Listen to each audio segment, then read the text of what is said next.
Antarctica. ये जगह बड़ी खूबसूरत है, लेकिन यहाँ का मौसम भी बहुत कठोर है। ये एक बहुत बड़ा महाद्वीप है जो बर्फ और बर्फ से ढका हुआ है, लेकिन जिंदगी अपना रास्ता खोज ही लेती है। अंटार्कटिका कई तरह के जीवों का घर है। तो आइए हमारे साथ इस सफर पर चलते हैं और अंटार्कटिका के अजूबों के बारे में जानते हैं। अंटार्कटिका धरती का सबसे ठंडा, सबसे ज्यादा हवा वाला और सबसे सूखा महाद्वीप है। यहाँ का तापमान -90 डिग्री सेल्सियस तक गिर सकता है। ये आपके घर में रखे फ्रिज से भी ज्यादा ठंडा है। यहाँ का नजारा भी उतना ही खतरनाक है। ऊंचे ऊंचे ग्लेशियर पहाड़ों को चीरते हुए आगे बढ़ते हैं, जबकि विशाल बर्फ की चट्टानें समुद्र तक फैली हुई हैं। बर्फ का वजन इतना ज्यादा है कि इसने पूरे महाद्वीप को नीचे धकेल दिया है, जिससे ये धरती की परत में धंस गया है। लेकिन इस गंदगी के निशान मिलते हैं। चट्टानों पर लाइकेन चिपके हुए हैं और कुछ सुरक्षित जगहों पर काई उग रही है। ये सख्त जीव इतनी ठंड और पानी की कमी में भी जिंदा रहने में कामयाब होते हैं। अंटार्कटिका भले ही आपको किसी दूसरे ग्रह की तरह लगे, लेकिन ये हमें कुदरत की ताकत और जिंदगी के हौसले की याद दिलाता है। अंटार्कटिका के आसपास के पानी बर्फ के नीचे जिंदगी से भरे हुए हैं। यहाँ ठंडी गहराइयों में एक अनोखा और जीवंत पारिस्थितिकी तंत्र मौजूद है। ये एक ऐसी दुनिया है जो हमारी नजरों से छिपी हुई है, लेकिन कम असाधारण नहीं है। गैप 2S पानी पोषक तत्वों से भरपूर होता है, जो शक्तिशाली धाराओं द्वारा गहराई से ऊपर तक आते हैं। ये पोषक तत्व प्लवक की एक विशाल श्रृंखला का समर्थन करते हैं, जो अंटार्कटिक खाद्य श्रृंखला की नींव है। क्रिल नामक छोटे क्रस्टेशियन प्लवक को खाते हैं। झींगा जैसे दिखने वाले ये जीव विशाल झुंडों में पाए जाते हैं, जो कभी कभी मीलों तक फैले होते हैं। वे मछली, पेंगुइन और व्हेल सहित कई जानवरों के लिए एक महत्वपूर्ण भोजन स्रोत हैं। दक्षिणी महासागर का ठंडा स्थिर पानी कई प्रजातियों की मछलियों के लिए एक आदर्श वातावरण प्रदान करता है। कुछ ने अपने खून में एंटी फ्रीज प्रोटीन जैसे अनोखे अनुकूलन विकसित किए हैं, ताकि वे जमने वाले तापमान में भी जीवित रह सकें। अंटार्कटिका की पानी के नीचे की दुनिया जीवन की अनुकूलन क्षमता का प्रमाण है। चुनौतियों के बावजूद इस छिपे हुए दायरे में जीवन फलता फूलता है। धरती पर सबसे ठंडे और मुश्किल जगहों पर भी जिंदगी होती है। अंटार्कटिका में सूक्ष्म जीव उन परिस्थितियों में भी जीवित रहते हैं जहां ज्यादातर दूसरे जीव मर जाते हैं। इन छोटे जीवों को एक्सट्रीमोफाइल कहा जाता है, जिसका मतलब है मुश्किल परिस्थितियों को पसंद करने वाले। अंटार्कटिका की ठंड, अंधेरे और शुष्क परिस्थितियों में जीवित रहने के लिए उन्होंने उल्लेखनीय रूप से खुद को ढाला है। कुछ एक्सट्रीमोफाइल बर्फ में ही रहते हैं और पानी की छोटी छोटी बूंदों में अपना समुदाय बनाते हैं। बाकी धरती की सबसे शुष्क जगहों में से एक ड्राई वैलीज की मिट्टी में रहते हैं। ये जीव वैज्ञानिकों के लिए बहुत दिलचस्प हैं, क्योंकि इनसे धरती पर जीवन की उत्पत्ति और दूसरे ग्रहों पर जीवन की संभावना के बारे में पता चल सकता है। इन छोटे जीवों का संघर्ष और उनका खुद को परिस्थितियों के हिसाब से ढालना हमें हमारे ग्रह पर जीवन की अविश्वसनीय विविधता और सबसे अप्रत्याशित जगहों पर जीवन की संभावना की याद दिलाता है। भाग 5 बर्फ के राजा। अंटार्कटिका का जिक्र होते ही सबसे पहले पेंगुइन का ख्याल आता है। उड़ान रहित ये पक्षी इस बर्फीली दुनिया में जीने के लिए बिल्कुल सही हैं। ये जमीन और पानी दोनों जगह के महारथी हैं।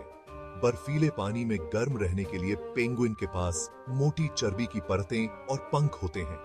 उनके पंख फ्लिपर्स में बदल गए हैं, जो उन्हें पानी में तेजी से और फुर्ती से आगे बढ़ने में मदद करते हैं।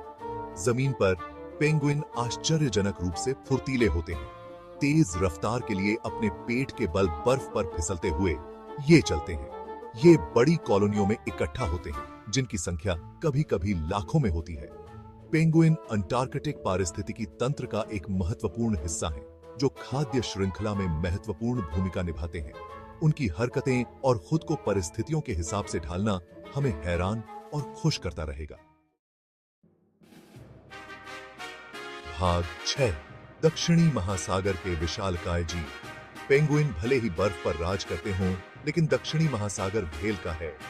ये शानदार जीव हर साल खाने के लिए इन पोषक तत्वों से भरपूर पानी में चले जाते हैं। सबसे प्रभावशाली जीवों में से एक है ब्लू व्हेल, जो धरती का सबसे बड़ा जानवर है। ये सौम्य जीव 100 फीट से ज्यादा लंबे हो सकते हैं और इनका वजन 200 टन तक हो सकता है।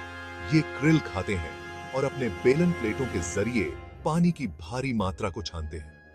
हम्पबैक व्हेल दक्षिणी महासागर में अक्सर देखी जाती हैं। ये पानी से ऊपर उछलकर कलाबाजी दिखाने के लिए जानी जाती हैं। ये गाने की एक जटिल श्रृंखला का उपयोग करके आपस में बात भी करती हैं, जिसे पानी के भीतर मीलों तक सुना जा सकता है। व्हेल अंटार्कटिक पारिस्थितिकी तंत्र का एक महत्वपूर्ण हिस्सा है, लेकिन कई आबादी अभी भी अतीत में ज्यादा शिकार किए जाने से उबर रही है। उनकी उपस्थिति हमें समुद्र की शक्ति और संरक्षण के महत्व की याद दिलाती है। भाग 7, एक नाजुक संतुलन। अंटार्कटिका नाजुक संतुलन की जगह है। यहाँ की विषम परिस्थितियां उन प्रजातियों की संख्या को सीमित करती हैं। इससे एक सरल खाद्य श्रृंखला बनती है, जहां एक आबादी में बदलाव से पूरे पारिस्थितिकी तंत्र में असर पड़ सकता है। उदाहरण के लिए krill आबादी में गिरावट का पेंगुइन, सील और व्हेल पर विनाशकारी प्रभाव पड़ेगा, जो भोजन के लिए उन पर निर्भर हैं। जलवायु परिवर्तन का अंटार्कटिका पर पहले से ही ध्यान देने योग्य प्रभाव पड़ रहा है, जिससे बर्फ की चट्टानें पिघल रही हैं और समुद्र के तापमान में वृद्धि हो रही है।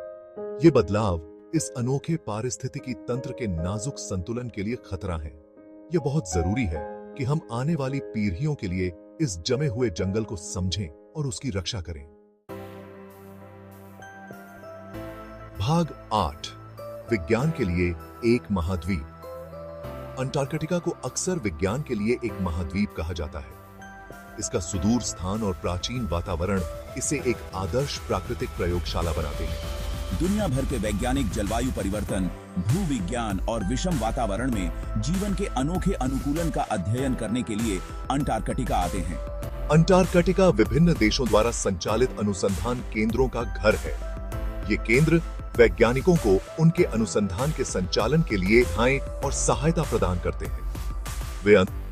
वे अंतर्राष्ट्रीय सहयोग के केंद्र के रूप में भी काम करते हैं। अंतर्राष्ट्रीय सहयोग अंटार्कटिका में किए गए शोध के वैश्विक निहितार्थ हैं। यह हमें अपने ग्रह के इतिहास, मानवीय गतिविधियों के प्रभावों और पृथ्वी से परे जीवन की क्षमता को समझने में मदद करता है। भाग 9, एक जमे हुए स्वर्ग की रक्षा। अंटार्कटिका अविश्वसनीय सुंदरता और वैज्ञानिक महत्व का स्थान है। यह एक नाजुक वातावरण भी है, जो मानवीय गतिविधियों जैसे जलवायु परिवर्तन और प्रदूषण के प्रभावों के प्रति संवेदनशील है। 1959 में हस्ताक्षरित अंटार्कटिक संधि अंटार्कटिका को शांति और विज्ञान के लिए समर्पित महाद्वीप के रूप में नामित करती है। यह सैन्य गतिविधि, खनन और परमाणु परीक्षण पर रोक लगाती है। संधि अंटार्कटिका की रक्षा में अंतर्राष्ट्रीय सहयोग के महत्व पर भी जोर देती है। यह हमारी सामूहिक जिम्मेदारी है कि हम यह सुनिश्चित करें कि अंटार्कटिका आने वाली पीढ़ियों के लिए एक प्राचीन जंगल बना रहे। पर्यावरण पर अपने प्रभाव को कम करके और संरक्षण के प्रयासों का समर्थन करके हम इस जमे हुए स्वर्ग की रक्षा करने में मदद कर सकते हैं। भाग 10, अंटार्कटिका लचीलापन का संदेश। अंटार्कटिका विरोधाभासों की जगह है। अत्यधिक सुंदरता और अविश्वसनीय लचीलापन का स्थान है। यह प्रकृति की शक्ति और जीवन की अनुकूलन क्षमता का प्रमाण है। सबसे नन्हे सूक्ष्म जीवों से लेकर सबसे बड़ी व्हेल तक अंटार्कटिका को अपना घर कहने वाले जीवों ने इस चुनौतीपूर्ण वातावरण में जीवित रहने के लिए उल्लेखनीय तरीके खोजे हैं। वे हमें याद दिलाते हैं कि जीवन अपना रास्ता खोज ही लेता है, यहां तक कि सबसे अप्रत्याशित जगहों पर भी। अंटार्कटिका हमारे ग्रह की परस्पर जुड़ाव की एक शक्तिशाली याद दिलाता है। इस सुदूर क्षेत्र में जो होता है वह हम सभी को प्रभावित करता है। इस जमे हुए जंगल की रक्षा करना हमारा कर्तव्य है, न कि केवल वहां रहने वाले जीवों के लिए, बल्कि हमारे ग्रह के भविष्य के लिए भी। आइए हम अंटार्कटिका के सबक पर ध्यान दें, जो लचीलापन, अनुकूलन और हमारी प्राकृतिक दुनिया की रक्षा के महत्व का संदेश है। प्राकृतिक का